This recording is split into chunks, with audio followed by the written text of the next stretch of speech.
خواتین کا یہ جو نعرہ ہے آج کل بہت بڑھتا چلا جا رہا ہے کہ جی اسلام میں جوائنٹ فیملی سسٹم کا کوئی کانسیپٹ نہیں ہے. ان اے وے ہم دیکھتے ہیں کہ بالکل قطع تعلقی کے ساتھ رہنا چاہتی ہیں. ہمارے یہاں یہ بھی کانسیپٹ ہے جی کہ طلاق دینی ہے تو 3 ہی دینی ہے. 3 کی ضرورت نہیں ہے. اس پہ کم لوگ تیار ہوتے ہیں کہ جی کسی خاتون کے بچے بھی ہیں اور میں اس کے بچوں کی کفالت بھی کروں گا. ہمارا دین کس حد تک میاں بیوی کو اجازت دیتا ہے کہ وہ کون سا محبت کا اظہار پبلکلی مینز کہ اپنے بہن بھائیوں گھر والوں کے ساتھ بیٹھتے ہوئے وہ کر سکتے ہیں کہ بس جی وہ ماں باپ بھی آگئے اور کہتے ہیں کیونکہ تم نے دوسری شادی کر لی ہے تو تم اب چھوڑو ہماری بیٹی کو. اس مسئلے کو کیسے دیکھا جائے؟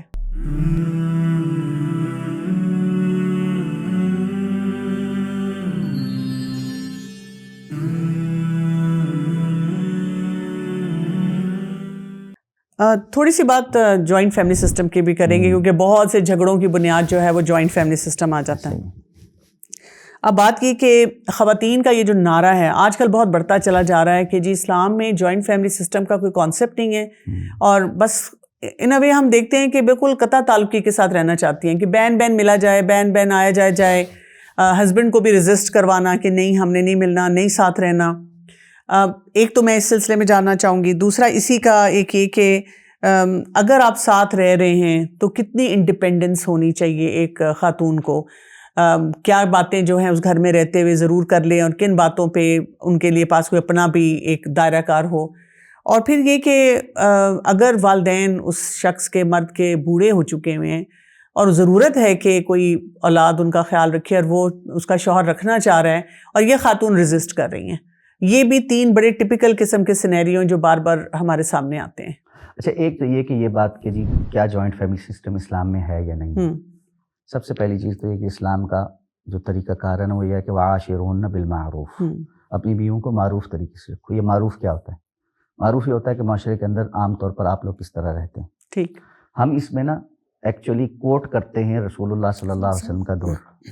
تو اللہ کے رسول صلی اللہ علیہ وسلم کا جو دور تھا نا اس میں عربوں کا جو اس میں معروف تھا نا وہ مختلف تھا. ایک تو یہ کہ ان کے ہاں گھروں کے لیے اس طرح کا لیوش لائف سٹائل نہیں تھا. دیکھیں آپ امہات المومنین کے گھر دیکھیں تو وہ ایک کمرہ ہے, حجرہ ہے, اس کے بعد دوسرا حجرہ ہے, بس اس سے اوپر تو کچھ نہیں. صحیح. تو اگر تو آپ یہ سمجھتی ہیں کہ جوائنٹ فیملی سسٹم نہیں ہونا چاہیے, انڈیپینڈنٹ ہونا چاہیے, تو اس میں آپ ایک بالکل بیسک ماڈل کے اوپر راضی ہیں, تو پھر تو یہ بات کسی حد تک جسٹیفائڈ ہے. ٹھیک ہے, ایک کمرہ لے کے رہ رہے ہیں, ایک کمرہ لے کے آپ علیحدہ رہ لیں, بس ٹھیک ہے, آپ کا مطالبہ ہی نہیں ہے زیادہ کا. آپ کہیں جی کہ میرے لیے ایک بالکل مناسب قسم کا کمرہ بھی جس میں ضروریات پوری ہو جاتی ہوں اگر موجود ہے تو میں اس میں انڈیپینڈنٹ رہنے کو ترجیح دوں گی. ٹھیک ہے, تو ٹھیک ہے, پھر تو کوئی بہت بڑا مسئلہ نہیں ہے. لیکن اگر آپ چاہتی ہیں کہ جی آپ کا پورا ایک فل فلیج گھر ہو, لیوش لائف سٹائل ہو اور معاشرے کے ساتھ کوپ اپ کرنے والے معاملات ہوں, تو اس میں آپ کو حالات واقعات کے مطابق فیصلہ کرنا پڑے گا. تو اس میں ایک طریقہ کار یہ ہے کہ یا تو وہ جو ابھی لڑکا بہت زیادہ پیروں پر نہیں کھڑا ہوا, فائنینشلی بہت اسٹرانگ نہیں ہے, ماں باپ کا گھر موجود ہے, اچھا لیوش لائف سٹائل ہے, وہ اس کے اندر رہے اور ایک چیز کو آپ بھی انجوائے کرے اس کے ساتھ اور وہ بھی انجوائے کرے. تو پھر ظاہر بات ہے جس چیز کو آپ انجوائے کرنا چاہتی ہیں اس کی کچھ قیمت ادا کرنی پڑے. وہ ہمارے یہاں بڑے معروف بات ہے کہ اس دنیا میں کوئی فری لنچ نہیں ہوتا. پلس یہ کہ آپ کسی ادارے میں بھی کام کرتے ہیں تو ان کے رولز کے مطابق ہی وہاں رہتے ہیں. بالکل ایسے. ٹھیک ہے. اچھا, ایک تو یہ بات ہوگی. تو جو ہے نا کہ جی جوائنٹ فیملی ہے ہی نہیں, ٹھیک ہے, یا بالکل ہی جوائنٹ فیملی ہے, یہ دونوں ہی باتیں غلط ہیں. یہ آپ کے معروف اور آپ کے حالات اور واقعات کے مطابق ہے. ہاں, میں یہ ضرور کہتا ہوں کہ اگر کوئی ماں باپ اپنے بچوں کو سپورٹ اس طرح کر سکتے ہیں کہ ان کو علیحدہ رکھیں تو یہ بہت اچھا ہے. جتنی زیادہ آپس میں کھینچا تانی کم ہوگی اتنا زیادہ خوش رہیں گے. بالکل صحیح ہے. اچھا, اور اسی طرح وقت کے ساتھ جب بچے قابل ہو گئے, اب اپنا آپ سنبھال سکتے ہیں, فائنینشلی افورڈ بھی کر سکتے ہیں, اچھے انداز میں ان کو خوش دلی کے ساتھ اجازت دینا کہ تم علیحدہ ہو جاؤ. یہاں آ کر ایک واویلا پڑ جاتا ہے اور تم ماں باپ کو چھوڑ کے جا رہے ہو اور تم حق نہیں ادا کر رہے اور تم فلاں اور فلاں فلاں, اور بڑا مشکل سے, اور پھر ناراضگیاں پال کے جو بہت زیادہ رہ ایک چھت کے نیچے رہے ہیں, ایک ٹیبل پہ بیٹھ کے کھانا کھانے کے قابل نہیں ہے, تو کیا فائدہ ایک چھت کے نیچے رہنے. اس لیے اس میں افراط تفریط نہیں ہونی چاہیے. اچھا, ایک تو یہ بات ہوگی. دوسرا جو آپ کا سوال تھا, اگر جوائنٹ فیملی میں رہ رہے ہیں تو اب کیا کریں. جی, سب سے پہلی چیز تو یہ کہ جوائنٹ فیملی جو رہ رہے ہیں وہاں پر ان لوگوں کا طور اتوار کیا ہیں, عام طور پہ گھر کا ڈسپلن کیا ہے، اس کے معاملات ہیں. سب سے پہلے تو باہر سے آنے والے کو ظاہر بات ہے یہ سیکھنا ہے، اس لیے کہ ڈیفینیٹلی یہ بات ہے کہ ان سب نے آپ کے لیے تبدیل نہیں ہونا، آپ نے بہرحال جو ہے اس کے اندر اپنے آپ کو ایڈجسٹ کرنا. تو یہ تو بنیاد ہے. اس میں کچھ چیزیں ایسی ہوں گی جو ظاہر بات ہے شاید کسی حد تک بالکل حلال حرام ورے معاملے میں انوالو ہوں، تو وہاں ایک لائن ڈرا کرنا، اس کو کیسے یعنی کوپ اپ کرنا ہے، گھر کے اندر کس طرح موو کرنا ہے، یہ ساری پھر ایک علیحدہ تفصیل ہے جس پر پوری گفتگو ہو سکتی ہے. لیکن ایک مسلمان خاتون کو اچھے طرح بااخلاق طریقے سے، اور خاص طور پہ ایسے جوائنٹ فیملیز میں جہاں پہ مختلف دیور جیٹھ وغیرہ بھی ہیں، ان کی فیملیز بھی ہیں، اور ایک خاتون پریکٹسنگ ہے اور وہ حجاب کرتی ہے، تو گھر کے اندر اس کے لیے کتنی ایک اللہ رب العزت نے اجازت دی ہے. تو وہ یہ ہے کہ وہ ایک اچھی بڑی چادر لے کر جس میں چہرہ کھلا رکھنے اور ہاتھ کھلا رکھنے کی کسی حد تک علماء نے اجازت دی ہے، اور جس میں بناؤ سنگھار نہ ہو، تو وہ اچھے انداز میں اپنے گھر کے کام شام کرے، اور جہاں سب لوگ بیٹھ کر کھانا کھاتے ہیں وہاں بیٹھے کھانا کھائے، مناسب حد تک اچھی گفتگو سب کے ساتھ رکھے، اچھا اخلاق رکھے. جوائنٹ فیملیز میں ایک اور بات جو ہوتا ہے وہ یہ مسائل تب پیدا ہوتے ہیں کہ جب ہم کسی ایک فرد کے اوپر زیادہ ذمہ داری ڈالتے ہیں، یا بعض گھروں کا اصول یہ ہوتا ہے بہویں کام کریں گی اور بچیاں جو گھر میں ہیں اپنی بیٹیاں ہیں وہ تو انہوں نے برائے گھر جا کے کرنا ہے تو ابھی وہ کچھ نہیں کریں گے. یہ غلط اصول ہے. اس میں عدل و انصاف کا پیمانہ ہونا چاہیے. جو بھی گھر کے اندر افراد ہیں ان سب کے اوپر برابری کے ساتھ معاملات تقسیم ہونا چاہیے، ذمہ داریاں تقسیم ہونی چاہیے، کس کا کیا کام ہے، روٹیشن میں کس کی کیا باری آئے گی. جو گھر اس طرح چلتے ہیں وہ ٹھیک چلتے ہیں، ان میں کوئی بہت بڑا پرابلم نہیں آتا. اور پھر بڑے چھوٹے کی تمیز ہونی چاہیے. بالکل صحیح. اگر بڑے چھوٹے کی تمیز ہوگی تو انشاءاللہ معاملات ٹھیک رہیں گے، بڑے چھوٹے کی تمیز نہیں ہوگی تو نہیں رہیں گے. اچھا، اسی طرح ایک جو ظلم ہم کرتے ہیں وہ پتہ کیا ہے، وہ یہ ہے کہ بچوں میں سے ہماری جو زیادہ سنتا ہے نا، ہم اس کو پکڑ ہی لیتے ہیں، اور دوسرے نے تو کرنا نہیں ہے، چلو اسی نے کرنا، اسی پہ سارا پریشر. ایسا ہی. اچھا، بسا اوقات نا ماں باپ مجبور بھی ہوتے تھے اس معاملے پہ. میں ویسے اپنی بات کروں نا، ہمارے بچوں میں سے میرا ایک بیٹا جو ہے نا وہ تھوڑا زیادہ ذمہ دار ہے. اب وہ جب آپ اس کو کام دیتے ہیں نا تو وہ آپ کو سیٹسفیکشن ہوتی ہے کہ یار یہ کام، تو پھر آپ نہ چاہتے ہوئے ہر دفعہ اسی کو دے دیتے ہیں. میری ایک دن وائف نے مجھے یہ بات، یعنی اصل میں مجھے اس نے باور کرائی. اس نے کہا جی آپ یہ بات ویسے تو بڑی جگہ کہتے ہیں خطبوں میں بھی اور دروس میں بھی، لیکن آپ یہ کام خود کر رہے ہیں. میں نے کہا یہ بات تو صحیح ہے. پھر میں نے اس کو کہا، میں نے کہا یہ بات نا یعنی غیر لاشعوری طور پر ہو رہی ہے کہ مجھے پتا ہے کہ فلاں کو کہوں گا نا تو کچھ نہ کچھ اس میں سے خراب ہی ہوگی، اس کو کہوں گا نا ٹھیک ہوگا، لیکن اس کی وجہ سے اس بچے کی دوڑ بہت لگ رہی، اور دوسرا بچہ جو ہے وہ ریلیکس ہوتا جا رہا ہے کہ ٹھیک ہے میرے تو ذمہ ڈالنا ہی نہیں ابو جی، ٹھیک ہے نا. اب یہی معاملہ ہوتا ہے. جو بچہ تھوڑا ماں باپ کا خیال کرنے والا ہے، پین لے رہا ہے اور خرچ کر رہا ہے، ماں باپ آہستہ آہستہ اس پہ ریلائی کرنا شروع کرتے ہیں، اور اس کی وجہ سے وہ ذرا تھوڑا سفر کر جاتا ہے. ایکچولی ہم اس کو سفر کہہ رہے ہیں، ویسے حقیقتاً اللہ کے ہاں یہ سفر نہیں ہے. ہاں بالکل ٹھیک ہے. اگر کسی خاتون کا شوہر اپنے ماں باپ کی اچھی خدمت کرتا ہے اور اپنے گھر والوں کے ساتھ بھی بیلنس رکھنے کی کوشش کرتا ہے، ٹھیک ہے، اس کو یہ چاہیے کہ وہ اپنے شوہر کے اس معاملے میں دست و بازو بنے. اچھا، یہ جو آپ نے ایک بات کی نا، سوری یہیں پہ آپ سے پوچھنا چاہوں گی کہ شوہر خدمت کر رہا ہے. اکثر ہوتا ہے کہ جب جوائنٹ فیملی سسٹم میں رہا جاتا ہے تو شوہر خدمت نہیں کرتا، وہ بیٹھ کر اپنی آن لائن گیم کھیلتا ہے، دوستوں میں ملتا اٹھتا بیٹھتا ہے، کچھ اور ریلیکس کرتا ہے. وہ بیوی سے خدمت کراتا ہے، اور وہ جب بیوی خدمت کرتی ہے تو وہ سب کی باتیں بھی سنتی ہے اور سب کے موڈ مزاج بھی دیکھتی ہے، وہ تھک بھی جاتی ہے، اس نے اپنے بچے بھی دیکھنے ہیں، اور وہ جو شوہر ہے نا وہ اس کی ساری باتیں سنتی ہے. لیکن شوہر جب جاتا ہے اس کو تو وہ میرا بیٹا، میرا پیارا بیٹا کہہ کے بات کرتے ہیں. یہ سینیریو جو کریٹ ہوتا ہے جاتی ہے ہمارے یہاں، دیکھیں جو ناانصافیاں ان میں سے ایک ناانصافی ہے کہ ہم یہ بات ذہن میں رکھیں کہ جی ماں باپ کی خدمت کرنا ہر کسی کے اپنے ذمہ ہے. ٹھیک، یعنی بیوی اگر کرتی ہے تو وہ اچھا کرتی ہے، اور اس کا ایک ظاہر بات ہے گھر پہ رہتے ہوئے اپنے بزرگوں کے ساتھ ان کو بھی اپنا ایک ماں باپ سمجھتے ہوئے ایک اچھا رویہ ہے اور ایک احسان ہے. لیکن اس کا مطلب یہ نہیں ہے کہ یعنی جس کے اصل ماں باپ ہے اس نے کچھ نہیں کرنا. اچھا، اسی طرح بیوی جو ہے اگر اس کو وہ اس کے والدین قریب رہتے ہیں، اسی شہر میں اسی علاقے میں، اپنے گھر کے سارے کام کرتے ہوئے وہ جا کر اپنے والدین کی خدمت کرنا چاہتی ہے، تو اس میں بھی کیا سسٹم، کیا اجازت دیتا ہے؟ شوہر کو چاہیے کہ وہ اپنی بیوی کو فیسیلیٹیٹ کرے اپنے ماں باپ کی خدمت کرنے. شوہر کو چاہیے کہ وہ اپنی بیوی کو فیسیلیٹیٹ کرے اپنے ماں باپ کی خدمت میں. میں اس معاملے میں بڑا واضح طور پہ یہ بات سمجھتا ہوں، دونوں میاں بیوی کو یہ چاہیے کہ وہ ایک دوسرے کو تلقین کریں کہ اپنے ماں باپ کے ساتھ حسن سلوک کریں.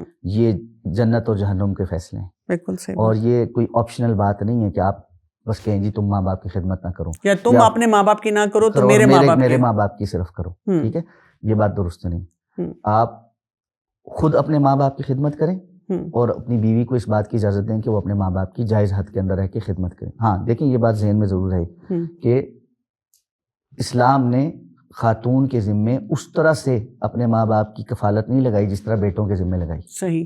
جو مرد کے ذمے اور وراثت میں مرد کو دگنا حصہ اسی لیے ملتا ہے کہ اس کے ذمے کفالتیں ہیں, اس کے ذمے اپنے گھر والوں کا بھی, اپنے ماں باپ کا بھی اگر وہ ضرورت مند ہے, نان نفقہ ہے جی, اور اس کے ذمے یعنی وہ واجب کی حیثیت میں آتا ہے. اور ہمارے ہاں تو الٹا ہو رہا ہے. ویسے آج کل تو حقیقت یہ ہے کہ بیٹے کچھ نہیں کر رہے اور بیٹیاں سنبھال رہی ہیں. بالکل. اور اللہ ایسی بیٹیوں کو جزائے خیر دے. تو لیکن یہ یعنی ایک دوسرے کو نا اصل میں پھر ڈاکٹر صاحب اصل میں نا گھوم پھر کے بات وہاں آئے گی کہ اگر ہمارا مطلوب اللہ رب العزت ہے اور آخرت ہے اور اس کے اجر ہیں تو پھر ہماری زندگی کے بہت سارے ڈیسیجن ڈفرینٹ ہوں گے. اور اگر اللہ رب العزت بیچ میں سے مائنس ہے, آخرت بیچ میں سے مائنس ہے اور صرف دنیا ہی دنیا ہے اور اسی کے خواہشات ہیں, پیرامیٹر پھر آپ کبھی نہیں پورے کر سکتے. سوال ہی نہیں. اچھا یہ بتائیے, یہ بھی ایک بہت بڑا چیلنج آتا ہے. کئی خواتین آ کے بہت روتی ہیں اور وہ کہتی ہیں کہ میرے ہسبینڈ بات بات پہ ناراض ہو جاتے ہیں اور پھر میں معافی مانگتی ہوں اور وہ بہت دفعہ معافیاں منگواتے ہیں. میں مطلب دن میں کئی دفعہ 10 دفعہ مانگتی ہوں. پھر وہ کہتے ہیں میری امی سے بھی مانگو, میری بہن سے بھی مانگو, فلاں کے سامنے بھی جاؤ. یعنی وہ اتنی ٹارچر میں ہوتی ہیں اور وہ ان کا نا ایک وہ آٹو پائلٹ پہ ہوتی ہیں. ذرا سی کوئی بات ہو تو وہ معافی مانگنے کے لیے تیار کھڑی ہوتی ہیں. اس رویے کی کیسے درستگی کی جائے؟ اصل میں نا یہ تو ڈاکٹر صاحب ہمارے جو تربیت کے جو فقدان ہیں نا ان میں سے ایک چیز ہے. اچھا یہ صرف شوہروں کے ساتھ نہیں ہے. میں آپ کو بتاؤں, میں ایسے بیٹیوں کو جانتا ہوں جو اپنی ماؤں سے اس لیے معافی نہیں مانگ سکتی کہ ان کی مائیں ان کو معافی مانگنے کے نام پر انتہائی ذلیل کر کے رکھتی تھی. کتنی بچیاں ہمارے پاس آئیں, کتنے بچے ایسے ہیں آ کر روتے ہیں اور کہتے ہیں کہ ہم اپنے باپ کی خدمت کرنا چاہتے ہیں اور ان کے ساتھ اچھا رویہ رکھنا چاہتے ہیں, لیکن وہ ذلیل ہی اتنا کرتے ہیں, وہ ماننے کو ہی نہیں آتے. اور یہی معاملہ پھر آگے چلتے ہوئے وہ بیویوں کے درمیان اور شوہروں کے درمیان. اچھا اسی طرح خواتین بھی ہیں. میں آپ کو سچ بتاؤں اس وقت ان کی تعداد بہت زیادہ ہے جتنا میرے پاس وہ آ رہا ہے نا, کہ مرد مان لے گا نا کہ جی اچھا میرے سے غلطی ہو گئی, ٹھیک ہے میں آئندہ ایسے نہیں کروں گا. وہ کہے گی نہیں تم نے, وہ 1920 سے بات شروع ہو, وہ تو ہے کہ وہاں سے لے کے آج تک تم نے کیا کیا ہے اور تم یہ ہو ہی نہیں سکتا, میں نہیں مانتی. ایکچولی کہ خواتین تو نا وہ ایموشنلی چارج ہو کے یہ باتیں کہتی ہیں, لیکن جب مرد بیوی کو کہتا ہے نا وہ نہایت غصے اور غیظ کی حالت میں کہتا ہے کہ تم معافی مانگو, اور وہ ایک انسلٹنگ رویے سے وہ کروا رہا ہوتا ہے. اس وجہ سے شاید ان کو اپنا رویہ نہیں نظر آتا, مرد کا زیادہ نظر آ جاتا ہے. خیر یہ اس معاملے میں اس وقت تو میں یہ سمجھتا ہوں کہ شاید دونوں برابر پہ چل رہے ہیں. یعنی مرد بھی یہی کر رہے ہیں اور خواتین بھی یہی کر رہی ہیں. اور خواتین نے بھی یہ پکا کر لیا اپنے اندر کہ اب ہم سے معافی مانگے ہی مانگے تو پھر بات ختم ہوگی, اس کے علاوہ نہیں ختم ہوگی. جی. اور پھر وہ اس کا تکرار چاہتا ہے ہر کوئی بندہ. مجھے تو لگتا ہے کہ وہ چاہتی ہے کوئی ٹائم مشین آ جائے کہ وہ واپس جا کے وہ اصلاح ہر ایک بات پہ معافی مانگے. اچھا وہ اور ہر نئی بات کے اوپر دوبارہ سے وہ نئی بات سے معافی مانگے اور اپنے خاندان والوں کی طرف سے بھی معافی مانگے. اور اسی طرح مرد چاہ رہے ہیں کہ جی وہ خاتون اپنے خاندان والوں کی طرف سے بھی معافی مانگے. یہ جو رویے ہے نا یہ یعنی ہماری ذہنی پسماندگی ہے اور کیا ہے, یعنی ہماری تربیت نہیں ہوئی اس معاملے میں. دیکھیں اللہ رب العزت کا حق سب سے بڑھ کر ہے, اللہ رب العزت کا اختیار بھی سب سے بڑا ہے. اس کے باوجود ہم میں سے ہر شخص یہ چاہتا ہے کہ ہم اللہ سے معافی مانگے اور اللہ ہمیں معاف کر دے. بالکل صحیح. اللہ تعالیٰ نے اس کے لیے ایک اصول ہمارے سامنے رکھا ہے, فَلْيَعْفُوا وَلْيَصْفَحُوا أَلَا تُحِبُّونَ أَن يَغْفِرَ اللَّهُ لَكُمْ. تم بھی معاف کر دیا کرو, درگزر کر دیا کرو, صلح کر لیا کرو. کیا تم نہیں چاہتے کہ اللہ تمہیں معاف کر دے؟ اور یہ آیت آپ کو پتہ ہے کب نازل ہوئی؟ واقعہ افک کے تناظر میں, جب حضرت ابوبکر صدیق رضی اللہ تعالیٰ عنہ کا دل سخت دکھا ہوا ہے. وہ قریبی رشتہ دار جس کی ساری زندگی کفالت کرتے رہے ہیں وہی ان کی بیٹی کے اوپر الزام لگانے والوں میں سے بھی ہے, اور قسم اٹھا لی کہ میں آئندہ اس کی کفالت نہیں کروں گا. اور اللہ تعالیٰ کی طرف سے آیت نازل ہوگی اور وہ فوراً جاتے ہیں اور اس کا اور وہ اپنی قسم کا کفارہ دیتے ہیں اور کہتے ہیں کہ جی میں آئندہ جو ہے اس سے زیادہ دینا شروع کر دیتے. تو بات یہ ہے ہر انسان کو یہ سوچنا چاہیے اگر کسی سے غلطی ہو گئی ہے تو مجھ سے بھی غلطی ہوتی ہے. صحیح. جلدی مان جانا اور عفو درگزر سے کام لینا یہ اچھے اور با اخلاق انسان ہونے کی نشانی میں سے ہے. اور اللہ تعالیٰ کو پسندیدہ چیزوں میں سے ہے کہ بندہ یہ یعنی جلد مان جاتا ہے اور درگزر کر لیتا ہے. اچھا ایک اور چیز بھی اس کے اندر میں آپ کو بتاؤں. جی. درگزر کرنے اور معافی کا تعلق جو ہے نا واقعتاً اپنے اندر سے اس بات کو ختم کرنے سے ہے. اس سے نہیں ہے کہ آپ وقتی طور پر اس کو چھوڑ تو رہے ہیں لیکن بٹھا کے بھی رکھے ہوئے. ہاں جی، مطلب آپ نے کہیں نہ کہیں اس کو مارک کیا ہوا ہے کہ کہیں موقع آیا تو استعمال میں نے بس پھر سے شروع ہونا ہے کہ جی یہ تو اسی طرح، یہ تو اسی طرح. اب وہ اگر آپ نے اپنے اندر مختلف وقتوں کے اندر وہ چیزیں پال کے رکھی ہوئی ہیں نا، تو وہ اندر تعفن بن رہی ہیں اور وہ آپ کو اندر سے گدلا کر رہی ہیں، بالکل زہریلا بنا رہی ہیں. بالکل. تو اس صورت میں آپ کی معافی کوئی معافی نہیں ہے. اگر آپ ہر دفعہ ایک دوسرے کو شروع ہو جاتے ہیں کہ جی یہ جبکہ پچھلی والی بات دوبارہ نہیں دہرائی گئی مثلا، بالکل صحیح بات ہے، تو پھر اس کو اپنے اندر بٹھا کر رکھنے کی کوئی ضرورت نہیں. اچھا، کئی دفعہ جب ہسبینڈ وائف کے درمیان تعلقات اتنے خراب ہوتے ہیں کہ طلاق تک بات آ گئی ہے، لیکن کئی مرد حضرات جو ہیں وہ بیوی کو کہتے ہیں کچھ بھی تم کر لو، میں نے تمہیں طلاق نہیں دینی، ٹھیک ہے تم نے خلا لینی ہے تو لے لو. اور مقصد ان کا یہی ہوتا ہے کہ ایک تو عورت جو ہے وہ بدنام ہو. یہ نہیں کہ محبت کی وجہ سے نہیں کہہ رہے کہ نہیں میں گھر بسانا چاہ رہا ہوں. میں نے بہت دفعہ ایسے دیکھا ہے کہ ایسے کیسز میں ہوتا ہے کہ ایک تو، اور وہ بیوی کو الگ سے کہہ بھی دیتے ہیں کہ پھر تم حق مہر بھی چھوڑو گی، اور پھر یہ کہ لوگوں کے سامنے کوئی بات ہوگی تو میں کہوں گا جی میں تو نہیں چھوڑنا چاہتا تھا، میں تو اس سے محبت کرتا تھا. دیکھیں یہ چھوڑنا چاہتی تھی، یعنی سارا الزام بھی اس عورت کے اوپر آئے.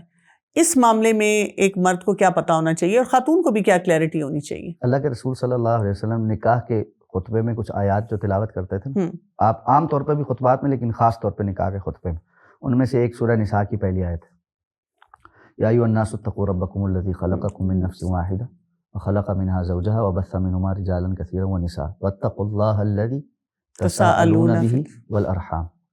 یہ جو آیت کا حصہ ہے نا، یہ بڑا اہم ہے، جس کو سمجھانا چاہیے. اس اللہ سے ڈرو جس کے نام پر تم سوال ڈالتے ہو اور رحم کے رشتے قائم کرتے ہو. مرد کو بھی یہ جاننا چاہیے اور عورت کو بھی یہ جاننا چاہیے کہ ہم نے یہ رشتہ اللہ کے نام پر بنایا تھا اور اللہ کے نام کی لاج رکھتے ہوئے نبھانا ہے. اگر ہم اس میں زیادتی کے مرتکب ہوں گے تو اللہ نے فرمایا ان اللہ کان علیکم رقیبا، اللہ تمہارے اوپر نگہبان ہے، اللہ کی سرویلنس ہے تمہارے اوپر. ہم کہتے ہیں کیمرے کی آنکھ دیکھ رہی، تو اللہ رب العزت دیکھ رہے ہیں.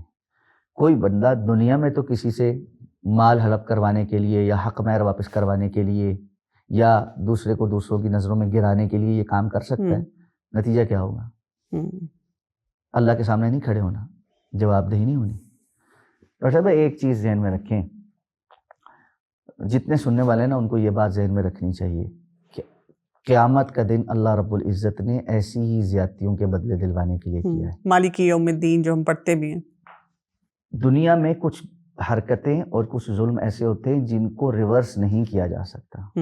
دیکھیں مثلا اگر کوئی سوال خاتون یہ کہے کہ میں نے شادی کے 10 سال 15 سال صبر کیا اور اس کے بعد خلا لی، میرے 10-15 سال تو ضائع ہو گئے نا.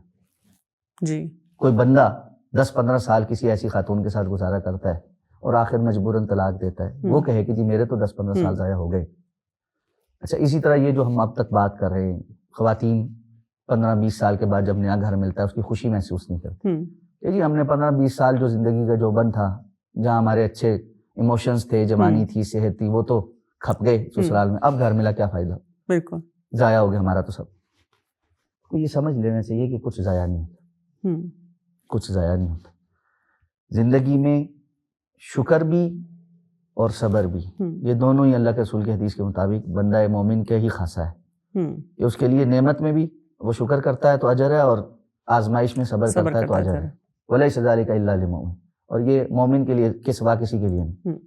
اس لیے پہلے تو اس تکلیف سے باہر آئیں کہ میرا سب ضائع ہو گیا. اگر آپ نے اللہ کے لیے صبر کیا تو ضائع نہیں ہو. دوسری بات یہ کہ اگر کسی نے آپ کے ساتھ زیادتی کی اور 15 سال آپ کے ضائع کیے بقول آپ کے کر دیے، ٹھیک ہے، اس کے عوض آپ کو کمپنسیشن واقعتاً ملے تو پھر تو دکھ مندمل ہو جاتا ہے نا. ایک تو یہ نا ہمارا دکھ اس لیے چلتا رہتا ہے کہ کمپنسیشن نہیں ہے. اب میں تو اور ہی مسئلوں میں آ گئی، طلاق یافتہ کہلوانے لگ گئی، لوگوں نے انگلیاں بھی اٹھا لی، باتیں بھی ہو گئیں، کردار پہ باتیں بھی ہو گئیں، اخلاق پہ باتیں بھی ہو گئی، سب کچھ ہو گیا. لیکن جس دن کمپنسیشن ملے گی نا، اس دن جو حدیث میں آتا ہے کہ بندہ یہ خواہش کرے گا کہ شاید کہ میں صبر ہی کرتا رہتا اور آج ہی مجھے وہ بدلہ مل جاتا. اور یہ کمپنسیشن جس نے دینی ہے نا اس کے لیے بہت سخت معاملہ ہے. اتدرون ما المفلس، اللہ کے رسول نے فرمایا تھا تم جانتے ہو مفلس کون ہے؟ اور وہ بندہ جو کسی کو گالی گلوچ کر کے آیا، کسی کو جو ہے وہ مار کے آیا اور کسی کی جو ہے نا غیبت چغلی کر کے آیا، اور تھا نمازی پرہیزگار نیکیاں کرنے والا، یہاں پر اللہ کے رسول صلی اللہ علیہ وسلم نے فرمایا کہ اس کی نیکیوں میں سے ظلم کے بقدر نیکیاں لے کر دوسروں کو دی جائیں گی۔ ڈاکٹر صاحب یہاں پہ ایک بات نا لمحہ فکر بعض علماء نے لکھا ہے، جب اس کی نیکیاں لے کر دی جائیں گی نا تو اس کا معنی کیا ہے؟ اس کا مطلب یہ ہے اس بندے نے وہ نیکیاں 2 شرطوں کو پوری کرتے ہوئے کی ہوں گی، تبھی تو نیکیاں ہیں۔ بالکل نیکیاں، ایک اخلاص کے ساتھ کی ہوگی اللہ کے لیے، اور دوسرا رسول اللہ صلی اللہ علیہ وسلم کے طریقے کے مطابق کی ہوگی۔ اللہ کی خاطر فجر کی نماز کے لیے ٹھٹرتی سردیوں میں اٹھ کر ٹھنڈے پانی سے وضو کر کے مسجد جا کے پڑھی گئی نمازیں جا کر کسی کو دینی پڑ جائیں، اور اس کو دینی پڑ جائیں جو ہمیں اچھا ہی نہیں لگتا، جس سے تعلقات خراب تھے۔ بالکل ایسا ہے، اور جس کے اوپر آپ فن خان بنتے رہے ساری زندگی، آپ نے اس کو کوئی اہمیت ہی نہیں دی، اور پوری زندگی کی کمائی میں سے محنت کر کے اینڈ پہ جا کے کیا ہوا حج آپ کو کسی کو دینا پڑ جائے، اور اگلے کو اس وقت سخت ضرورت بھی ہو اور وہ اس وقت لے کر مطمئن ہو، اور پھر یا پھر آپ کے پلے کچھ نہ رہے اور اس کے گناہوں میں سے گناہ لے کر آپ کے پلے ڈالے جائیں جن کے پر آپ تڑپتے تھے، آپ کو غصہ تھا۔ بالکل ایسا ہے۔ تو اس لیے جو ہے نا ہماری ذہنی کیفیت بہت زیادہ نیگیٹو اس لیے ہو جاتی ہے کہ آخرت کا اجر اور ثواب اور مالک یوم الدین، وہ جو یوم الدین ہے نا اس کا تصور ہمارے یہاں دھندلا جاتا ہے۔ جس کے یہاں یہ نا دھندلائے نا اس کو دنیا کے کسی نقصان پر، جبکہ وہ اس نے خود نہ کیا ہو، کوئی اتنی فکر نہیں ہوتی، اور جس نے خود کوئی غلط کام کیا ہو اس کی راتوں کی نیند اڑ جاتی کہ مجھے اگر یہ حساب دینا پڑ گیا تو میں کیا کروں گا۔ اچھا، یہاں پہ میں یہ بھی چیز جاننا چاہوں گی کہ جیسے فزیکل ابیوز ہوتا ہے، مار پیٹ ہوتی ہے، وہ جو نشوز کی آیات ہے نا ان کو بیس بنا کے کہ جی اجازت ہے دیکھو کہ اگر تم کوئی بھی غلط کام کرو، چلے وہ بھی آپ کے سامنے آتا ہے تو کوئی عورت کسی کو دکھا کے بتا سکتی ہے اس نے یہ کیا، میرے ساتھ ظلم ہوا، لیکن اس سے بڑھ کے ایموشنل ابیوز بہت ہوتا ہے، یعنی اتنا ٹارچر ہوتا ہے، یعنی وہ مرد جو ہے وہ پوری دنیا میں ہر ایک کے سامنے سوشلی اتنا اچھی طرح ملتا ہے، ایون سب کے سامنے بیوی کا بھی خیال رکھتا ہے، لیکن گھر میں جو اس کے ساتھ رویہ ہوتا ہے اس کا اس قدر وہ ہتک امیز ہوتا ہے کہ وہ خاتون کہتی ہے کہ مجھے سمجھ نہیں آتی، میں کسی کو بتا بھی نہیں سکتی، لوگ مانتے بھی نہیں ہیں اس بات کو، اور میں پریشان سے پریشان ہوں۔ میں چند ایسی خواتین کو جانتی ہوں جو میرے پاس آئیں مشورہ لینے، وہ روتی جا رہی ہیں، اور ہسبینڈ ان کے جو ہیں وہ بڑے مجھے لگ رہے ہیں بڑے ویل مینرڈ اور بڑے تحمل سے بات کرنے والے، اب وہ بتا ہی نہیں پا رہی۔ وہ کہتی ہیں کہ آپ یقین نہیں کریں گی کہ ان کا رویہ میرے ساتھ کیسا ہوتا ہے جب ہم الگ ہوتے ہیں۔ تو یہ جو ایموشنل ابیوز ہے، بات تو آپ نے سمجھا دی کہ وہی بات ہے کہ اللہ کے پاس تو رجسٹر ہو رہا ہے، لیکن جو ایسے افراد ہیں ان کو کیسے جگایا جائے، ان کو کیسے بتایا جائے کہ وہ اس طرح کے کام کر رہے ہیں؟ دیکھیے، ایک تو یہ کہ بتا کے بسا اوقات بعض لوگوں کے نزدیک وہ چیز اتنی ابیوسیو نہیں ہوتی، پتہ ہے آپ کو، یعنی بہت سارے مرد ایسے ہیں ان کے نزدیک وہ نارمل سی بات ہوتی ہے کہ جی میں اس طرح کروں۔ خاتون کو اچھے طریقے سے، ان کو بااخلاق طریقے سے بتانا چاہیے کہ جی یہ چیز مجھے تکلیف پہنچاتی ہے، آپ مجھے یہ بات اس طرح سے کہتے ہیں تو مجھے تکلیف پہنچتی ہے۔ بہت ساری جگہوں پر دیکھا گیا ہے کہ جب اس طرح سے بتایا جاتا ہے تو آہستہ آہستہ وقت کے ساتھ یہ مسئلہ حل ہونا شروع ہو جاتا ہے۔ تو سب سے پہلے تو یہ چیز دیکھیں کہ کیا آپ کے شوہر کو اندازہ بھی ہے کہ وہ کیا کر رہے ہیں، ٹھیک ہے۔ مثلا مثال کے طور پہ بعض شوہر جو ہے وہ کسی بات پہ اسی طرح ایک دم سے ناراض ہو کے منہ پھیر کے سو جاتے ہیں، اچھا اس کے نزدیک تو میں نے کچھ کہا ہی نہیں، میں تو سو گیا، اور خاتون پوری رات جو ہے وہ تکلیف میں جو ہے نا اور اذیت میں رہی، اور 2-3 دن اسی طرح ہوتا رہا، اور وہ پھر واپس اس کو یعنی انتظار میں ہے کہ میری بیوی خود بات کرے گی تو میں بھی بات کر لوں گا۔ جس دن خاتون خود بات کرنا شروع کرتی ہے وہ بات کرنا شروع کر دیتا ہے۔ اب یہ جو تکلیف ہے والا معاملہ ہے جو آپ ایموشنل ایک ٹارچر کی بات کر رہی ہیں، اس کو تو بیان کر کے یعنی ایک دوسرے کو باور کرا کے کہ جی یہ چیز تکلیف دیتی ہے، یہ نہیں اس طرح چپ نہیں ہوا جاتا، صحیح، ٹھیک ہے، اچھے طریقے سے کوئی بات چیت کرنے کے لیے، لیکن پھر وہ اچھے طریقے سے بھی ہو، جس کی ہم پہلے سے بات کریں۔ بہت سارا مسئلہ اکثر مرد کیوں اس چیز سے بھاگتے ہیں کہ ہم بیٹھ کے کوئی ڈائلاگ کریں، اس لیے کہ وہ بہت زیادہ رونے دھونے اور پٹنے پٹاسے کو پسند نہیں کرتے، ہاں، کیونکہ وہ پورا پچھلا پنڈورا باکس کھولتی ہے نا، پنڈورا باکس وہاں سے کھلتا ہے، اور پھر ایک بہت لمبی بات اور مسلسل کا رونا دھونا، اور وہ دیکھیں عام طور پر خواتین کے آنسوؤں کا کچھ عرصے کے بعد مردوں پر کیوں اثر نہیں ہوتا کہ وہ بات بات پہ ہوتا ہے، مسلسل ہوتا ہے، اگر اس قسم کا معاملہ ہے تو پھر وہ کہے گا یار یہ روتی ہی رہتی ہے، بس اب میں کیا کروں، ایک رواس پٹاس شروع ہو گیا، اب میں اس کا کچھ نہیں کر سکتا. ٹھیک ہے. تو اس لیے نا آپ کو یہ رویہ نہیں رکھنا، آپ کو ایکچولی جس چیز پہ پرابلم ہے وہ. پھر ایک اور بہت بڑا مسئلہ ہے جو خواتین کے اندر ہوا ہے اور وہ سب کے اندر ہی ہے، وہ یہ کہ اس کو خود سے کیوں نہیں پتا چل رہا. اس کو خود سمجھ جانا چاہیے تھا. اگر یہ مجھ سے محبت کرتا ہوتا تو اس کو الہام آنا چاہیے تھا. ٹھیک ہے. اور میں بھی تو کرتی ہوں، ہاں میں بھی تو یہ کر رہی ہوں، تو یہ کیوں نہیں کرتا. یہ نہیں ہوتا. یہ حقیقتاً یہ ہے کہ نہ مردوں کو الہام آتا ہے نہ خواتین کو الہام ہوتا ہے. ٹھیک ہے. ایک دوسرے کے ایموشنز شیئر کرنے پڑتے ہیں، بتانے پڑتے ہیں، کیا چیز اچھی لگتی ہے کیا چیز بری لگتی ہے، وقت کے ساتھ ساتھ اس کو بتانا پڑتا ہے. ہاں سینسیٹیو آدمی، اچھا انسان خود بھی جاننے کی کوشش کر لیتا ہے کہ یار اس وقت کیا صورتحال ہے کیا نہیں، اور اس کے مطابق آہستہ آہستہ وہ بھانپ لیتا ہے اور اس کی طرح ڈیل کرنا شروع کرتا ہے. لیکن یہ جو ہے نا کہ بالکل ہی وہ خود سے جانے، یہ بھی ایک بہت بڑا مسئلہ ہے. وہ ایک لطیفہ ہے نا کہ کہتے ہیں کہ اگر خاتون کو پوچھا کہ سب کچھ ٹھیک ہے اور وہ کہ نہیں مطلب کیا مجھے کیا ہونا ہے، کچھ بھی نہیں، مطلب کوئی مسئلہ نہیں، تو اس کا مطلب بہت بڑا مسئلہ ہے اور اس کو آپ بھانپ لیں تھوڑا سا. بالکل ایسا ہی، بالکل ایسا. اچھا یہ بتائیے کہ جو کیریکٹر اسیسینیشن بھی کی جاتی ہے، خواتین اس سے بہت گھبراتی ہیں کہ میرے اوپر طرح طرح کے الزام لگائے جاتے ہیں کہ یہ اس کے ساتھ انوالوڈ ہے، یہ کسی سے بات کر رہی ہے، جبکہ وہ کہتی ہیں کہ میں ایسا کوئی کام نہیں کر رہی ہوں. یا یہ کہ اس کو یہ تھریٹس دی جاتی ہیں کہ بچے جو ہیں نا، ٹھیک ہے تم جانا چاہتی ہو چلی جاؤ، بچے میں رکھ لوں گا. اور وہ اتنی پریشان ہوتی ہیں، اتنی انسیکیور ہو جاتی ہیں، انہوں نے ریلیشن شپ کیا بنانا ہے، وہ اسی پریشانی میں گھری ہوئی ہیں کہ میرے ساتھ کچھ ایسا معاملہ نہ ہو جائے کہ یہ بچے مجھ سے لے لیں، یا یہ کہ میرے کردار کے بارے میں کوئی ایسی باتیں جو ہیں یہ کرنا شروع کر دیں. اچھا یہ جو کیریکٹر اسیسینیشن ہے نا، اگر تو کوئی بندہ بغیر کسی وجہ کے کرتا ہے تو وہ تو پھر ہم نے وہی بات کی کہ یہ ذہنی بیماری ہے اور پسماندگی ہے، اور اس کے تو یعنی یہ بندہ ذہنی مریض ہے اور اللہ ہی اس کو ہدایت دے. یعنی بہتان تراشی بہت بڑا گناہ ہے، اور جو بندہ بہتان لگاتا ہے، اسلام کا تو حکم یہ ہے کہ وہ 4 گواہ لے کر آئے اس کے اوپر جنہوں نے صراحتاً وہ چیز دیکھی ہو، اور اگر وہ نہیں تو اس کے اوپر پھر حد قذف. اسلام کا تو یہ مزاج ہے. ٹھیک ہے. اچھا لیکن بسا اوقات جو ہوتے ہیں نا، کچھ چیزیں ہوتی ہیں جو گرے ایریاز ہوتے ہیں، وہ گرے ایریاز نہیں ہونے چاہیے. رسول اللہ صلی اللہ علیہ وسلم کی ایک حدیث ہے جو جس کی سند پر تو کلام ہے، لیکن اپنے معنی اور مفہوم میں فقہاء نے اس سے بالکل استدلال کیا. وہ یہ ہے کہ اللہ کے رسول نے فرمایا اتقوا مواضع التہم، جہاں تم پر انگلی اٹھنے کا اندیشہ ہو نا وہاں سے بچو. ٹھیک ہے. خود رسول اللہ صلی اللہ علیہ وسلم حضرت صفیہ کے ساتھ کھڑے، 2 بندے گزرے تو آپ نے ان کو بلا کر کہا کہ میری بیوی صفیہ ہے. کیوں؟ تاکہ کسی کے ذہن میں شیطان وسوسہ نہ جگائے. اب ہوتا کیا ہے، ہوتا یہ ہے ہم موبائل کو پاسورڈ لگا کے رکھنا شروع کریں. بات سہیلی سے ہی ہو رہی ہے لیکن اس انداز سے ہو رہی ہے کہ جیسے چھپا چھپا کے کرنی ہے، اور آڈ وقت میں ہو رہی ہے. اچھا اسی طرح کزنز میں ایسے منہ بولے بھائی بنائے ہوئے ہیں جن کا کوئی یعنی تک نہیں بنتی. ایسی جو غیر ضروری گرے ایریاز کی حرکتیں ہیں نہ مرد کریں نہ خواتین کریں. جتنا زیادہ آپ اپنے آپ کو اوپن رکھیں گے اور کلیئر رکھیں گے، مردوں کو بھی اور خواتین کو بھی نصیحت یہ ہے، اتنا زیادہ آپ کا اسپاؤس آپ کے اوپر اعتماد کرے.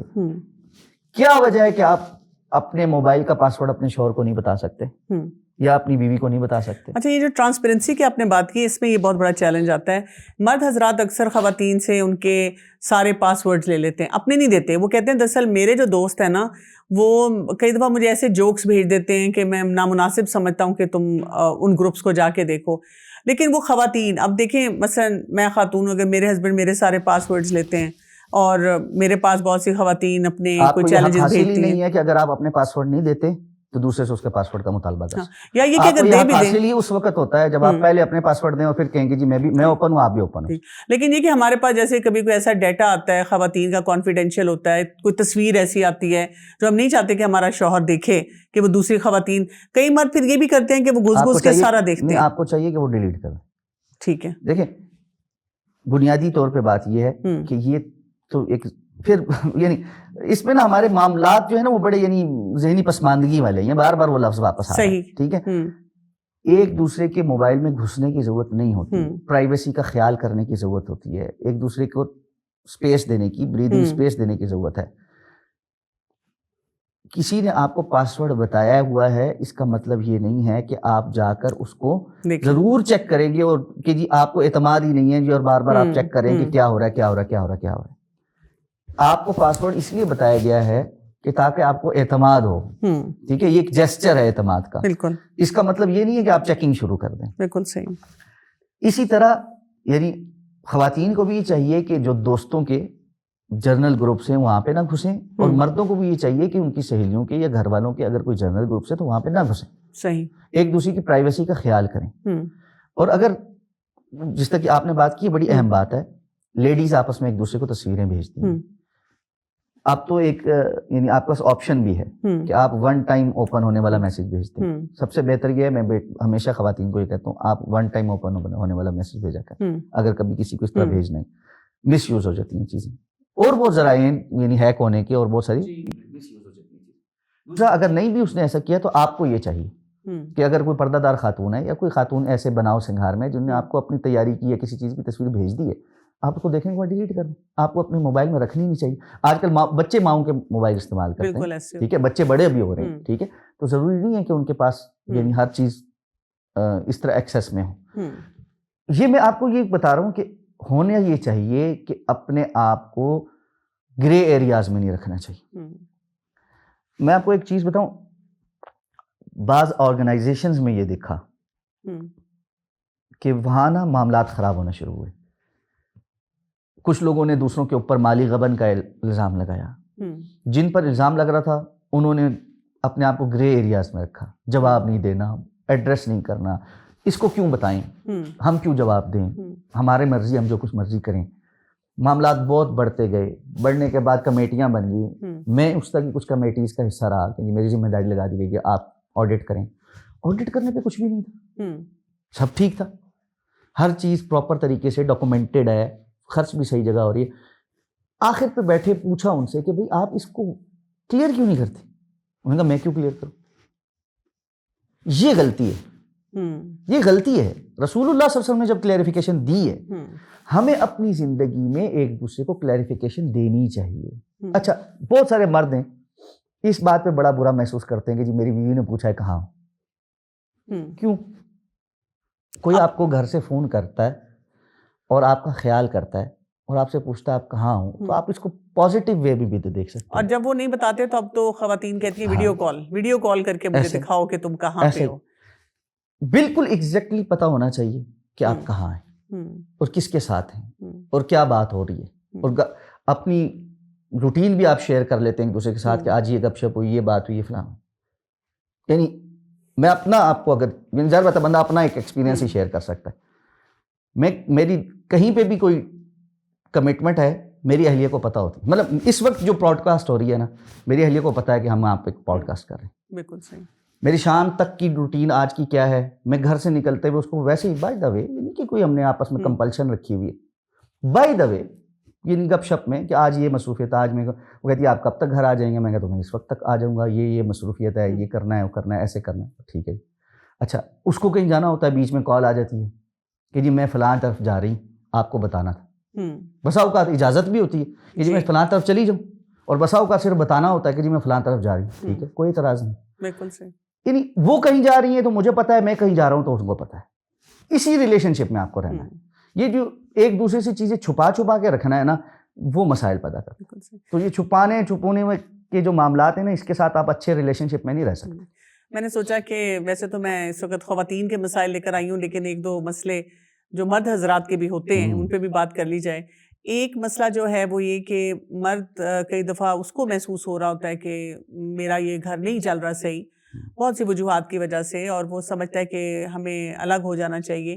لیکن وہ طلاق دینے میں اتنی بڑی ذمہ داری اپنے اوپر محسوس کرتا ہے, وہ ایموشنلی بھی بڑا وہ ٹریپڈ فیل کرتا ہے.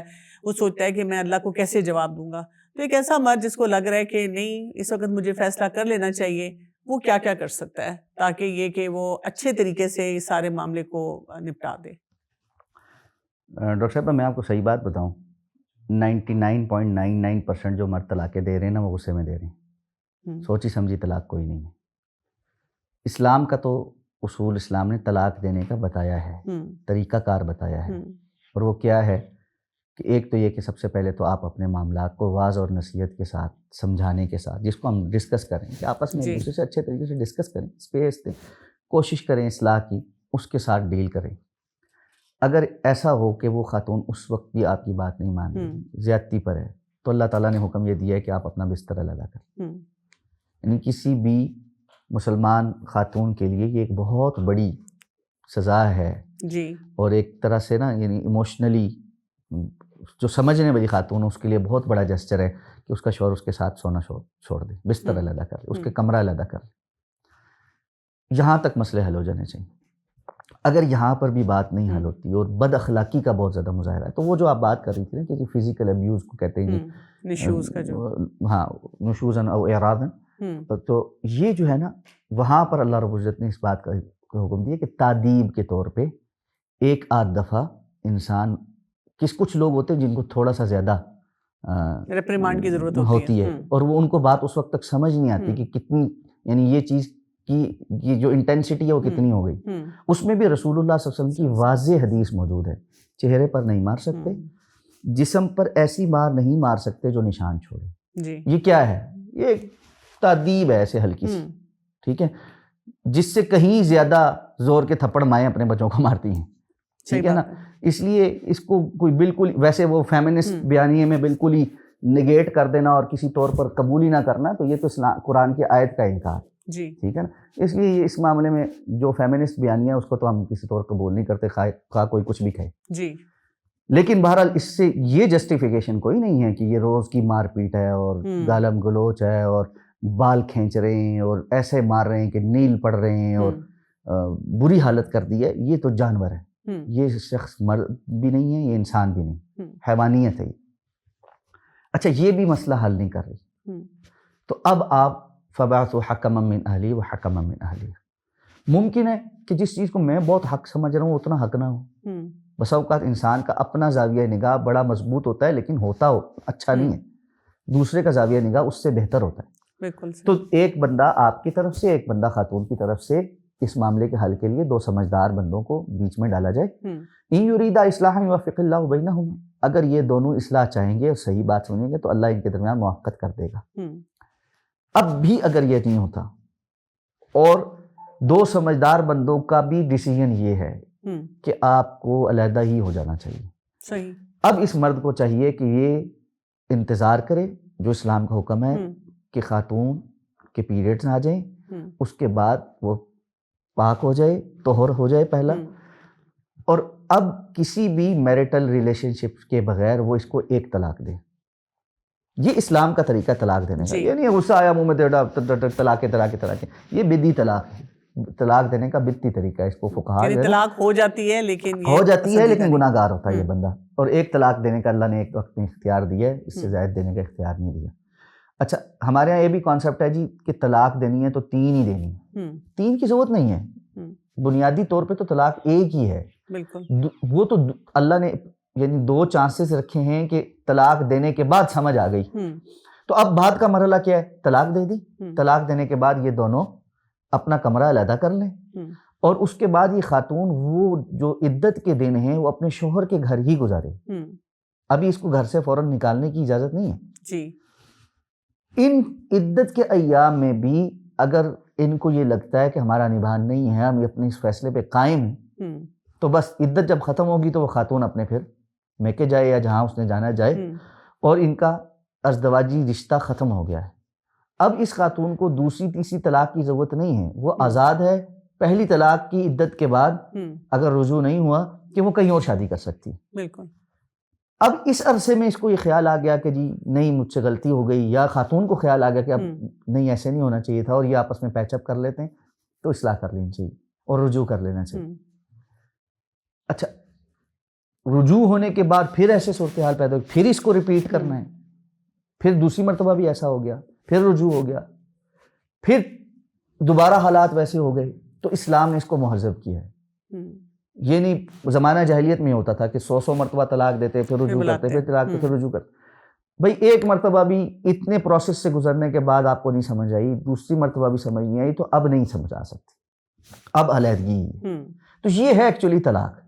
تو جو آپ نے پوچھا نا کہ مرد کیسے یہ ڈیسیجن لے، ان اسٹیپس کو فالو کرتے ہوئے ڈیسیجن لے. جذباتی فیصلہ نہیں ہے کہ جی بس ایک دم غصہ آیا اور میں نے غصے میں طلاق دے، یہ طلاق نہیں ہے. بنیادی طور پہ اس پہ جو اسٹیپس ہیں ان کو سمجھنا چاہیے اور اس کے مطابق سوچا سمجھا فیصلہ ہونا چاہیے.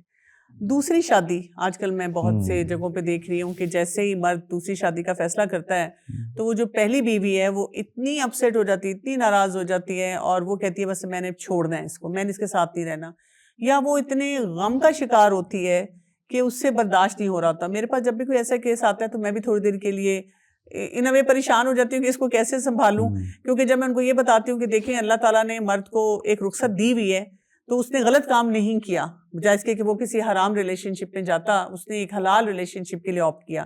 لیکن خاتون کی انسیکیورٹی اور وہ جو سارا سینیریو کریٹ ہوتا ہے، اور آج کل اس کے اوپر بہت زیادہ مجھے لگتا ہے کہ اس طرح کی بات چیت ہوتی ہے کہ بس جی وہ ماں باپ بھی آ گئے اور کہتے ہیں کیونکہ تم نے دوسری شادی کر لی ہے تو تم اب چھوڑو ہماری بیٹی کو. اس مسئلے کو کیسے دیکھا جائے؟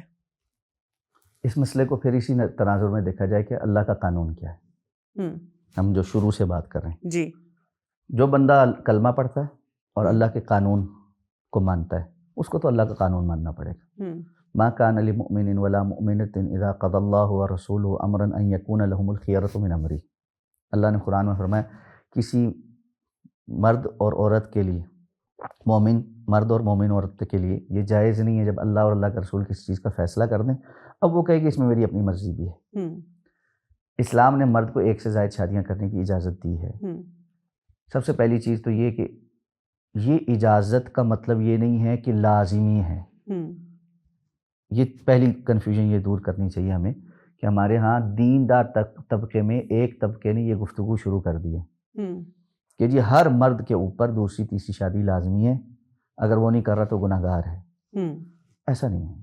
اللہ تعالیٰ نے قرآن میں صراحت کی ہے مثنیٰ وثلاث ورباع فإن خفتم اللہ تعدلوا فواحد. اگر تمہیں یہ کہ تم عدل نہیں کر سکتے تو پھر ایک ہی ہے تمہارے لیے. ہم جس تناظر میں یہ آیات نازل ہو رہی ہیں نا تھوڑا سا اس کو بھی دیکھنا چاہیے. جیسے ہم نے پہلے یہ بات کی تھی کہ ہمارے ہاں معروف کچھ اور ہے اور عربوں کے ہاں معروف کچھ اور تھا. یہ عرف جو ہے یہ ہر دور کا مختلف ہوتا رہتا ہے. جی. تو اس دور میں 4 شادیاں در حقیقت شادیوں کو کم کرنا تھا، زیادہ کرنا نہیں تھا. اس کو سمجھیں. عربوں کے ہاں 4 سے زائد نکاح اور پھر ان کے پاس لونڈیاں بھی تھیں تو کئی ایک میرٹل یعنی ریلیشن شپس عام سی بات تھی. اسلام نے اس کو اجازت دینے پہ کہ ٹھیک ہے اگر تمہارے یہاں تعدد ہے ہی تو مثنیٰ وثلاث ورباع تم میکسیمم 4 تک جا سکتے، اور ساتھ کہہ دیا کہ اگر تم عدل نہیں کرو گے تو پھر ایک ہی. جہاں ایک سے زائد ہے ہی نہیں، معاشرے میں عرف میں نہیں ہے، وہاں اس چیز کو کہنا کہ یہ لازمی اپناؤ یہ محل نظر ہے. یہ محل نظر پہلی بات تو یہ. دوسری بات یہ، اگر کوئی شخص کسی وجہ سے دوسری شادی کرنا ہی چاہتا ہے، مثلا اس کی سب سے بنیادی وجہ یہ ہو سکتی ہے کہ اس کی فزیکل نیڈ زیادہ ہے، ٹھیک ہے، تو اس کو اپنی اہلیہ کو یہ بات بتانی چاہیے اور اس کی اہلیہ کو اس بات کو واقعتاً سمجھنا چاہیے.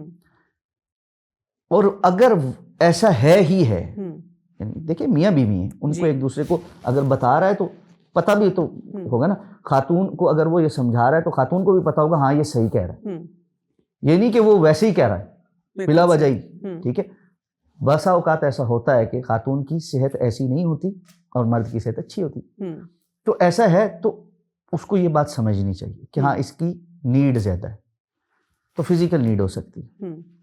بسا اوقات حالات اور واقعات کی وجہ سے نیڈ ہو سکتی ہے کہ ایک بندہ کسی کاروباری یا اپنی معاشی ضرورت کی بنا پر کسی اور جگہ رہتا ہے اور وہاں پر وہ زیادہ ٹائم گزارتا ہے اور اس کو پھر ویکینڈ پہ یا تھوڑے عرصے کے لیے اپنی اس جگہ آنا ہوتا ہے.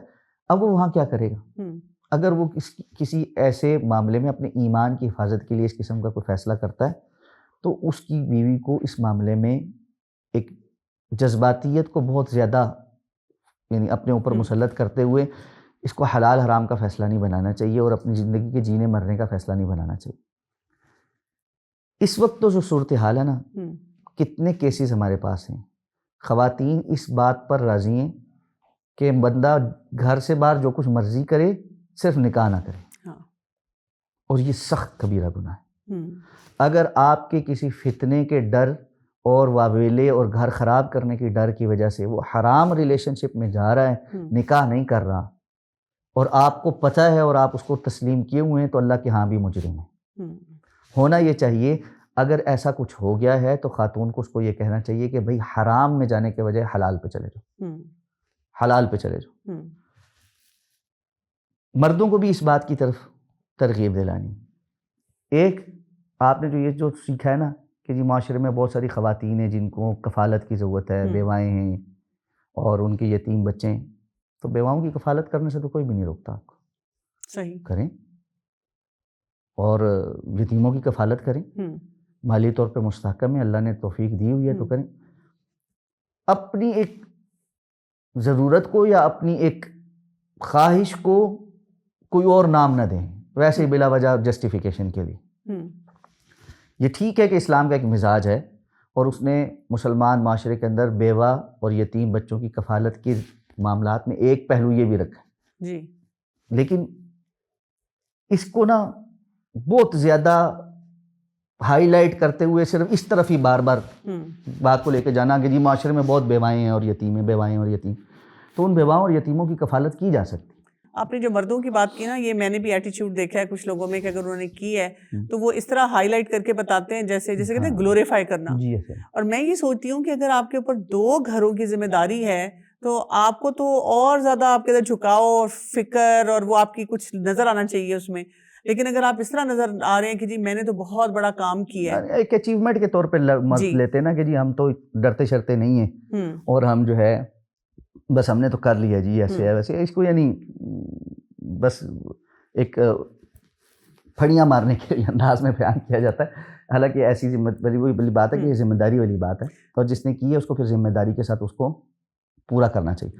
اچھا, ہمارے ہاں اس کی خواتین کے اندر اس کی عدم قبولیت کی ایک بڑی وجہ یہ بھی ہے کہ مرد جب دوسری شادیاں کرتے ہیں تو کسی ایک کی طرف بالکل مائل ہو جاتے ہیں, یا پہلی بیوی کے بالکل پریشر میں آ کے دوسری کو کچھ عرصے کے بعد چھوڑ دیتے ہیں جی, یا دوسری بیوی کے بالکل پریشر میں آ کے پہلی کو چھوڑ دیتے ہیں. فتذروها کالمعلقہ, جس کو قرآن نے کہا ہے کہ تم اس کو بالکل ہی جو ہے نا ولن تستطيعوا ان تعدلوا بین النساء ولو حرصتم فلا تميلوا كل الميل فتذروها کالمعلقہ.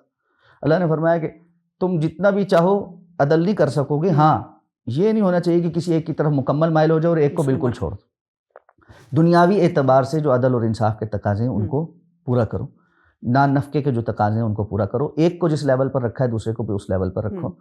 یہ جو عدل و انصاف کے تقاضے ہیں اس کو پورا کرو. تو چونکہ بری مثالیں ہیں اس لیے خوف بھی زیادہ ہے کہ جی یہ ہو جائے گا تو ایسا معاملہ ہوگا. اچھا, اس کا ایک پہلو اور بھی ہے ڈاکٹر صاحب, ہمارے ہاں تعدد نہ ہونے کی وجہ سے نا خواتین کے پاس بھی آپشنز نہیں. ہم جس چیز کو ڈسکس کر رہے تھے نا کہ ٹاکسک میرجز کے اندر رہنے کے لیے خواتین کیوں مجبور ہیں, جس میں ہم نے یہ بات کی کہ طلاق کے بعد وہ کیا کرے گی. یہ جو پہلو ہے کہ جی ایک متعلقہ خاتون یا بیوہ خاتون کے پاس آپشن ہی کوئی نہیں, تو وہ کیا کرے گی.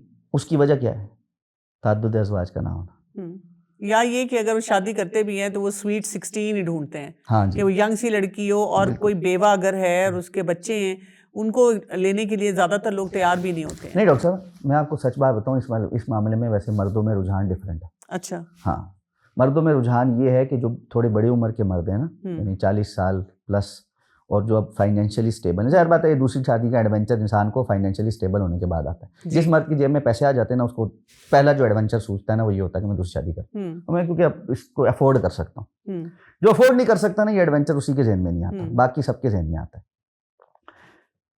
جس کے پاس افورڈیبلٹی ہے وہ اب یہ دیکھتا ہے کہ جی میں شادی کروں. ان میں سے ایک بڑی یعنی محدود سی تعداد ہے جو کسی ینگ لڑکی سے شادی کرنا چاہتا ہے. اور وہ دیکھیں, مردوں کو یہ بڑے اچھے طریقے سے ایکسپیرینس سے پتہ چل جاتا ہے عمر کے ساتھ, اگر وہ تھوڑا سمجھدار ہے, کہ ینگ جو خاتون ہے نا اس کے ساتھ کوپ اپ کرنا یہ ایک چیلنجنگ معاملہ ہوتا ہے. اور اتنے نخرے برداشت کرنا اس عمر کے اس حصے میں نا عام طور پہ مردوں کی برداشت میں نہیں ہوتا. اس لیے وہ اس پہ ہوتے ہیں کہ جی کوئی, ہاں وہ یہ ضرور دیکھتے ہیں کہ کوئی بڑی عمر کی خاتون جس کے بچے نہ ہوں. ہاں لائبلٹیز جو لائبلٹیز کم سے کم ہو. اس پہ کم لوگ تیار ہوتے ہیں کہ جی کسی خاتون کے بچے بھی ہیں اور میں اس کے بچوں کی کفالت بھی کروں گا. اچھا اینڈ میں اپنی ٹاک کو ریپ اپ کرنے سے پہلے ایک سوال ضرور پوچھوں گی, کیونکہ جب ہسبینڈ وائف کے آپس میں کانفلکٹس ہوتے ہیں اور بڑھتے جا رہے ہوتے ہیں, ان میں نا ایک اور جو چیز ہمیں نظر آتی ہے کہ آپس میں ان کو پیار محبت سے رہنا نہیں آتا.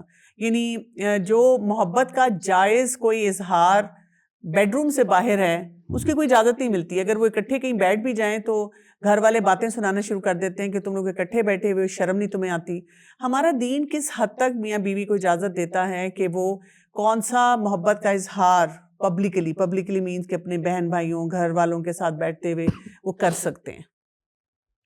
رسول اللہ صلی اللہ علیہ وسلم کی سیرت میں ہمارے سامنے اس میں رہنمائی ہے. اللہ کے رسول صلی اللہ علیہ وسلم سے جب پوچھا گیا کہ آپ کو سب سے زیادہ پسند کون ہے, آپ کی محبوب ترین ہستی کون ہے, آپ نے پبلکلی کہا کہ مجھے میری بیوی عائشہ سب سے زیادہ پسند. اچھا آپ سے پوچھا گیا نہیں اللہ کے رسول ہمارا کہنے کا مطلب یہ تھا کہ مردوں میں آپ کو کون پسند ہے, تو آپ نے فرمایا ابوہا. آپ یہ بھی تو کہہ سکتے ہیں نا ابو بکر, ٹھیک ہے, آپ نے یہ نہیں کہا, آپ نے کہا ان کے باپ, نسبت پھر بھی ان کی طرف رکھی, تو یہ پبلکلی تھا. یعنی اس کا مطلب یہ ہے کہ آپ لوگوں کے سامنے اس بات کا اظہار کریں گے کہ مجھے اپنی بیوی سے محبت ہے, اس میں کوئی ممانعت نہیں. اگر آپ کا بیٹا یہ بات پبلکلی آپ کے سامنے کہتا ہے کہ مجھے اپنی بیوی سے محبت ہے تو بہت اچھی بات ہے. اور اسی طرح اگر خاتون یہ کہتی ہے کہ مجھے اپنے شوہر سے محبت ہے تو یہ بڑی اچھی بات ہے, اس میں کوئی ممانعت نہیں. دوسرا, آپ سب کے سامنے اکٹھے بیٹھ کے کھانا کھا سکتے ہیں, ایک پلیٹ میں کھا سکتے ہیں, کوئی اس میں حرج کی بات نہیں, بلکہ اپریشیٹ کرنا چاہیے اس طرف کہ جی جو ہے نا, اگر اللہ کے حضرت عائشہ فرماتی ہے اللہ کے رسول اور میں ایک پلیٹ میں کھاتے تھے, آپ گلاس میں سے وہاں سے پانی پیتے جہاں سے میں نے پیا ہوتا, باقاعدہ مجھے دکھا کے. اسی طرح اگر کوئی ہم گوشت وغیرہ کھا رہے ہوتے تو میں کہیں سے بوٹی توڑتی تو آپ سلسل وہیں سے اس جگہ سے باقاعدہ طور پہ جو ہے وہ نوالا لیتے تاکہ اس محبت کا اظہار ہو. بیٹھے بیٹھے ایک دوسرے کے منہ میں نوالا ڈالنا محبت کے اظہار کے طور پہ, یہ پبلکلی ہی کیا اللہ کے رسول صلی اللہ علیہ وسلم نے. ارد گرد لوگ موجود تھے تو آپ نے ایسا کیا اور ماں جی نے اس کو بیان کیا. اور مجھے وہ واقعہ یاد آتا ہے جب رسول اللہ صلی اللہ علیہ وسلم عائشہ رضی اللہ عنہا کی گود میں سر رکھ کے آرام فرما رہے تھے جب ابو بکر صدیق رضی اللہ عنہ اندر آئے. آخری وقت دیکھیں نا, رسول اللہ صلی اللہ علیہ وسلم اس دنیا سے تشریف لے جا رہے ہیں جی, اور حضرت عائشہ صدیقہ رضی اللہ عنہا فرماتی ہے کہ میں نے آپ صلی اللہ علیہ وسلم کو ایسے سہارا دے کر اپنے ساتھ لگایا ہوا, ٹھیک ہے, اور آپ صلی اللہ علیہ وسلم جو ہے اس وقت حضرت عبد الرحمن کی طرف دیکھتے ہیں جو حضرت ابو بکر کے بیٹے ہیں, حضرت عائشہ کے بھائی ہیں, تو ان کے ہاتھ میں مسواک ہے. ماں جی کہتی ہیں مجھے سمجھ آ گئی کہ آپ کو کیا چاہیے, میں نے مسواک ان سے لی, پہلے اپنے منہ میں چبا کے نرم کی, پھر آپ صلی اللہ علیہ وسلم کو مسواک کروائی. یہ سارے یعنی پبلکلی ہی ہو رہے ہیں یہ معاملات, ٹھیک ہے. تو میاں بیوی کے جو جائز معاملات ہیں ایک دوسرے کے ساتھ تعلق ایفیلیشن کے وہ ہونے. ہاں دیکھیں کچھ چیزیں انٹیمیسی ہیں, آپ کی محبت کے اظہار اور انٹیمیسی میں فرق ہونا چاہیے, صحیح, ٹھیک ہے نا. ان دو کے درمیان فرق کریں, باقی کوئی مسئلہ نہیں ہے کہ آپ ایک دوسرے کو آن کرتے ہیں, ایک دوسرے کے بارے میں اچھی گفتگو کرتے ہیں, ایک دوسرے کے ساتھ بیٹھ کے کھانا کھاتے ہیں, یہ ساری چیزیں ہمیں برداشت کرنی چاہیے. اور اس کے حوالے سے ارد گرد جو موجود لوگ ہیں ان کو غیر ضروری طور پہ جو ہے نا مورل پالیسنگ کا کردار نہیں ادا کرنا چاہیے, اور پھر فتوے اور پھر الزام تراشیاں اور تم لوگوں کو حیا نہیں ہے, شرم نہیں ہے, بڑوں کے سامنے کیسے اٹھنا بیٹھنا, یہ وہ فلاں, یہ فضول باتیں, اس کا ہمارے یعنی دین سے کوئی تعلق نہیں. جزاک اللہ خیر, بہت بہت شکریہ آپ کا. بات یہ ہے کہ شوہر اور بیوی کے تعلق کے لیے جو ہم نے آج اتنی بات کی ہے اس سے یہ سمجھ آتا ہے کہ جو محبت ہوتی ہے نا, یہ جو تعلق ہے میاں بیوی کا, یہ تبھی مضبوط ہوتا ہے جب اس میں ہم اپنے رب کو یاد رکھیں, اپنے رب سے اس تعلق کو مضبوط کریں تقویٰ کی بنیاد پہ, جیسے خطبہ نکاح میں بھی بار بار تقویٰ کی بات کی جاتی ہے. اور دوسرا یہ کہ اس ریلیشن شپ میں محبت سے پہلے عزت اور احترام ایک دوسرے کا ہو, اور اس رشتے کا جو ایک تقدس ہے اس کے بارے میں فوکس کیا جائے کہ اس کو ہم نے پامال نہیں کرنا, اس کی عزت کرنی ہے, رسپیکٹ کے ساتھ ایک دوسرے کے ساتھ رہنا ہے. یہ معاشرہ تبھی خوبصورت ہو سکتا ہے جب ہم اپنے تمام معاملات کو بھی خوبصورت بنائیں. کوئی ناراضگی ہے تو اس کو بھی خوبصورت اور احسن طریقے سے ٹھیک کرنے کی کوشش کریں. یہ ایک چھوٹی سی کوشش تھی اس پوڈ کاسٹ میں کہ آپ تک ان تمام معاملات کو پہنچایا جائے, اس لیے نہیں کہ ہم اس کو دیکھ کر کہیں, مرد عورت کو کہیں سن لو تمہارے بارے میں کیا کہا جا رہا ہے, اور خاتون مرد کو کہیں سن لو تمہارے بارے میں کیا کہا جا رہا ہے. لیکن ہماری نیت اور مقصد یہی ہے کہ جو ایسے الجھاؤ ہیں وہ سلجھاؤ کی طرف بڑھیں, اجازت چاہتی ہوں. السلام علیکم ورحمۃ اللہ وبرکاتہ.